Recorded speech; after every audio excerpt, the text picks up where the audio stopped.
Given the value-conscious nature of the Indian market, cars like the Polo GTI or the Mini Cooper S don't get the kind of love that they would otherwise get in a more matured market. But at the same time, it creates a lot of space in the lower rungs for more affordable hot hatchbacks. There are quite a few of those, like the Polo GT, the Ford Figo, and even the Punto Abarth, that put a wide smile on the faces of people like you and me. Now, we took a few of these hatchbacks down to the racetrack last year to try and find out which was the most fun, affordable hot hatch around. And surprisingly, it was the Maruti Suzuki Baleno that came out on top, and that too with its humble 1.2-litre motor. Now there's a new one that aims to push the envelope further, aims to better the package, but with a 1-litre unit. Let's take a look. They are calling it the Baleno RS, and it distinguishes itself with its black alloy wheels, a revised grille, sportier bumpers, and this. An RS badge on a Maruti Suzuki? That sounds familiar.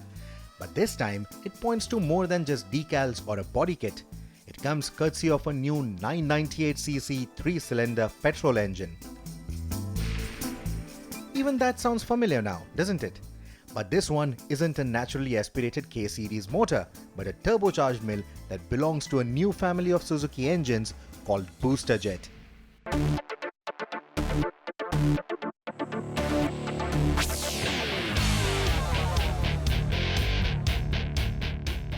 Now that name sounds like it came directly out of the 90s, but the technology is anything but that. It features direct injection technology, which means that it will inject fuel directly into the cylinder head, and that's almost 50 times more pressure as compared to a conventional port injection technology. In layman terms, that translates to a more controlled flow of fuel and more efficient burning of the petrol, leading to precise power delivery and better fuel economy. Compressed air is fed to the engine via a turbocharger that can spin at over 210,000 RPM. The result is a healthy amount of power and torque being generated at the crank than a conventional naturally aspirated engine. It puts out 102 PS of power and 150 Newton meters of torque from that tiny 1-litre motor.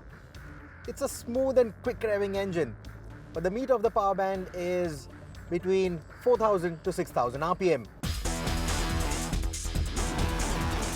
It redlines at a little over 6,000 RPM, but the limiter will kick in much before that. And yes, you will hit it quite often given how quickly it revs. On the long straight at the Buddh circuit, the Baleno RS was hitting 170 km an hour before losing breath. Of course, it isn't a very sweet sounding motor with that 3-cylinder thrum, but the peppy performance more than makes up for it. Fixed geometry turbocharger helps deliver the 150 Newton meters of twist from as low as 1750 RPM. So in theory, this engine should be quite decent to drive in the city too. Unfortunately, we could not test it during this invitational drive. Despite the turbocharging, there is no sudden surge of power or torque coming in, which is a very good thing. So there is no excessive wheel spin when you're coming out of corners. In fact, you can put the power down early as compared to some of its rivals, and that's thanks to the linear power delivery. Interestingly, the car maker hasn't released any 0 to 100 claims for this sportier variant, but my guess is upper 12 seconds for the sprint. For this particular variant, there has been a weight gain, about 60 kilos. Most of that comes with the new engine. The new materials that have been used to make such a small turbocharged motor makes it quite a heavy operator. So what that results in is the nose feeling a little heavy when you are turning in. It just tends to tip in a little more than expected. But it's not something that is unnerving. It's quite predictable, and once you get the hang of it, it's quite a likable package. It handles quite well. Contributing to the weight gain is the inclusion of disc brakes on the rear wheels. These help the car drop the anchor authoritatively. In fact, I found them a little too powerful for this light car. It isn't a bad thing, but something that needs getting used to. To compensate for the weight gain, the suspension has been stiffened up. In typical Baleno fashion then, there is nosedive at turn-in, but no awkward rebound or bounciness. The car could do with grippier tires though. Now all you car nerds will be quick to point out that this booster jet engine doesn't produce as much power and torque as its counterpart in the European spec Baleno. Which is true, where Maruti Suzuki had to detune this engine to cope up with the fuel quality and the low octane rating of the fuel sold in India. This engine could turn out to be a tuner's delight, but it is quite sensitive to fuel quality. The car maker assures that this engine has gone through plenty of endurance tests in the Indian conditions and should be as reliable as the rest of their lineup. A scheduled maintenance is a must though, and Suzuki recommends in-house fuel additives every 20,000 kilometers to avoid soot buildup on the high-pressure injectors.